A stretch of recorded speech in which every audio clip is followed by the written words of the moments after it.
Bem, nessa parte a gente vai falar um pouco sobre definição de Estado, né?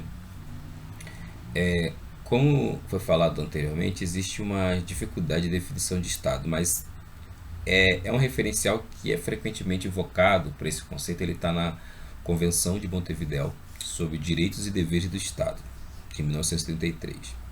Ali estabeleceu as seguintes qualificações para definir o Estado.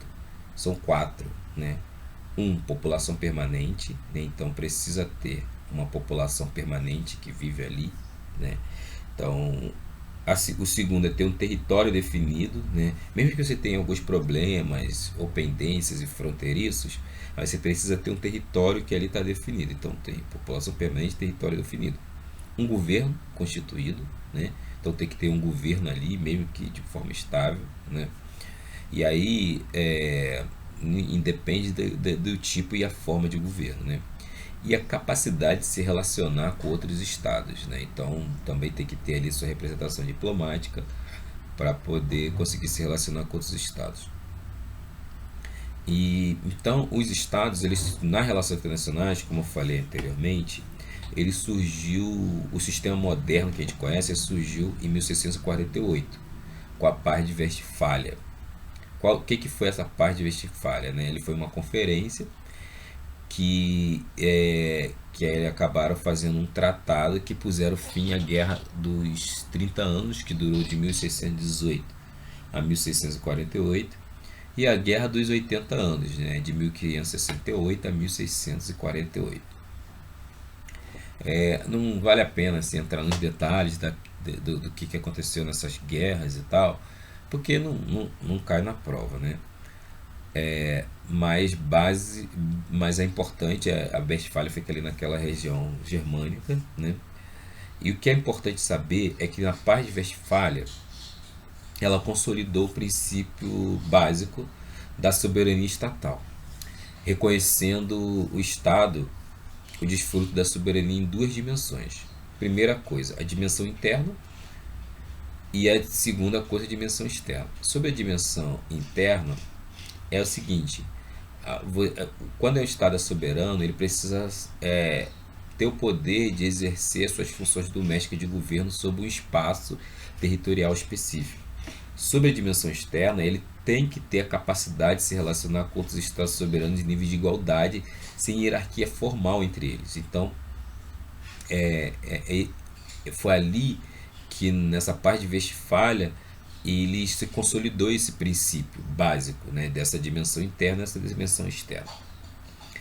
E aí, nisso, avançando mais, a gente pode tentar entender que um dos principais efeitos da mudança política do período medieval para o Estado moderno foi a passagem do domínio de cunho pessoal ou dinástico, né, para o monopólio estatal sobre os meios de operação militar, com submissão de todas as pessoas em organização à autoridade estatal e à lei pública.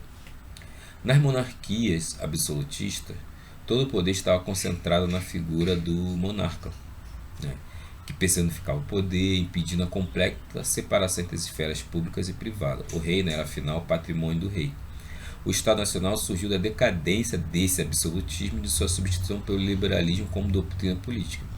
Assim, o Estado-nação ele despersonificou o poder e o conceito de soberania nacional, o que implica a distinção entre o público e o privado. Então, é importante entender essa transição, né, desse período medieval para o Estado moderno, deixando essa perspectiva de cunho pessoal ou dinástico para o monopólio estatal. Tem um autor importante chamado John Locke, né, que escreveu um livro chamado Dois Tratados sobre o Governo Civil, de 1689. Ele defendia ali a liberdade natural do homem e criticou a monarquia absolutista, pregando a necessidade de separação entre as esferas públicas e as esferas privadas. Ele diria ali que o poder que está em volta da esfera pública ele não pode ser transmitido por herança, nem proceder de propriedade territorial. ele só poderia ser gerado por consentimento político. O Estado ele teria como fim a preservação da propriedade. As outras finalidades para o Locke seria a resolução de controvérsia, né, e execução de sentenças, concentrando o monopólio do uso legítimo da força. Além disso, é importante a gente saber sobre o Barão de Montesquieu, né, que escreveu O Espírito das Leis em 1748, né, então um bom tempo depois de John Locke. Ele desenvolveu a doutrina dessa separação dos poderes. E esses fundamentos filosóficos acabam remetendo um pouco à obra de Locke.